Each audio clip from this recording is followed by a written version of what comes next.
So guys, let's discuss this question. Question is using outlay method. outlay method का दूसरा नाम ना total expenditure method भी होता है. यूजिंग आउटले मेथड और टोटल एक्सपेंडिचर मेथड, किसी बुक्स में टोटल एक्सपेंडिचर मेथड लिखा होता है तो कंफ्यूज मत होना, बात एक ही है.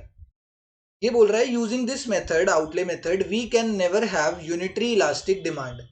मतलब अगर हम आउटले मेथड से इलास्टिसिटी ऑफ डिमांड निकालेंगे तो कभी भी elasticity of demand equals to one नहीं आएगी. यूनिटरी इलास्टिक क्या होता है? Equals to one. तो ये स्टेटमेंट बिल्कुल गलत है. हम किसी भी मेथड से निकाले ना इलास्टिसिटी ऑफ डिमांड तो वन आ सकती है.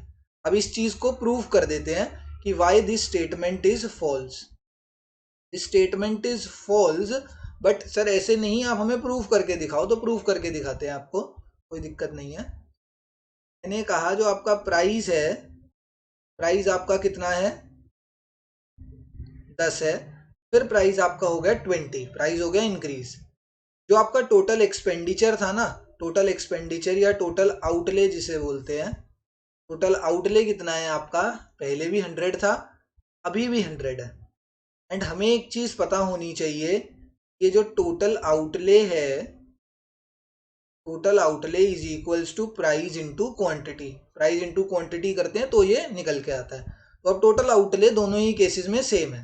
ठीक है, ये मैंने टेबल बनाई, इसमें प्राइस पहले इंक्रीज हुआ बट माई टोटल आउटले और माई टोटल एक्सपेंडिचर रिमेन्स सेम. मैं हमेशा 100 ही रुपये खर्च कर रहा हूँ. तो मेरी क्वांटिटी कितनी हो जाएगी इस रिस्पेक्ट में? मेरी क्वांटिटी देखो कितनी हो जाएगी. तो हमें टोटल आउटले दे रखा है एंड प्राइस दे रखा है, तो मैं टोटल आउटले को डिवाइडेड बाय प्राइस कर दूंगा तो मेरी क्वांटिटी निकल के आ जाएगी.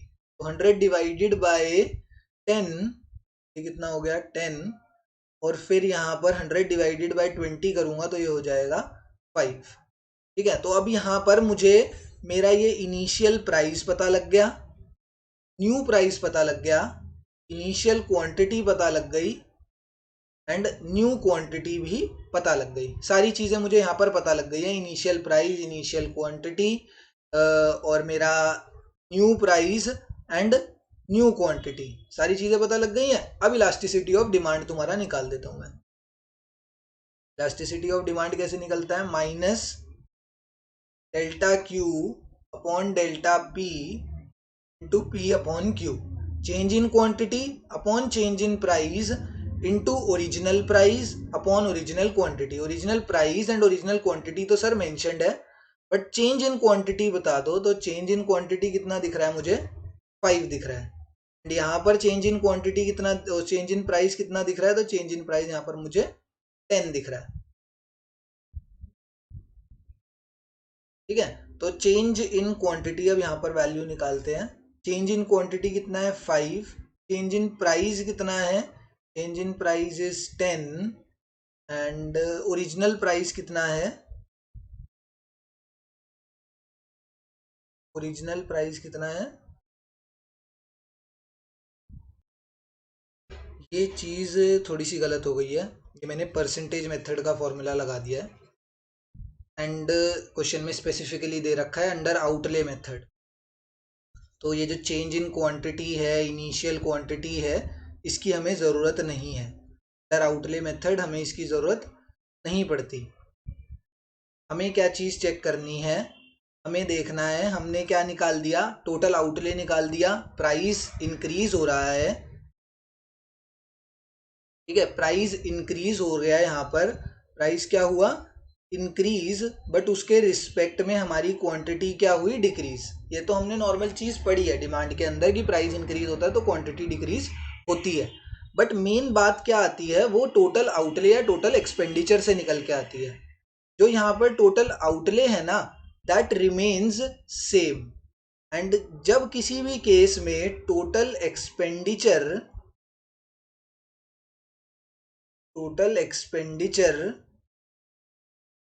remains same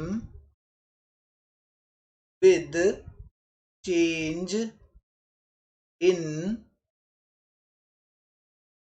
price. प्राइस जो है वो फॉल हुए या तो प्राइस राइज हो. प्राइस में हमें फॉल देखने को मिले या राइज देखने को मिले, बट जो टोटल एक्सपेंडिचर है दैट रिमेन्स सेम. उस केस में elasticity of demand will be equal to 1 and we will be able to see a unitary elastic demand curve. ठीक है, तो यहाँ पर लिखा है कि under unitary method we can never have under outlay method we can never have unitary elastic demand. तो this statement is false.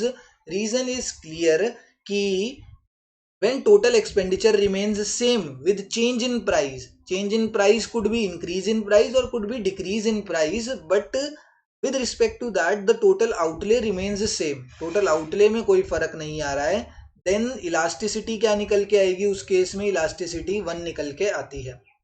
हम आगे और भी पढ़ेंगे, जब हम पढ़ेंगे कि टोटल आउटले प्राइस इंक्रीज हुआ टोटल आउटले भी इंक्रीज हो गया, जब प्राइस इंक्रीज हुआ एंड टोटल आउटले डिक्रीज हो गया तब कौन सी होती है, तब इलास्टिक होती है या इन इलास्टिक होती है, वो भी पढ़ेंगे। बट अभी यूनिटरी का पूछा था, तो यूनिटरी के लिए आपको क्या कंडीशन याद रखनी है, this is the condition for unitary कि प्राइस अगर इंक्रीज या डिक्रीज हुए बट हमारा टोटल एक्सपेंडिचर वैसे का वैसा कांस्टेंट है, then the demand is said to be unitary elastic demand.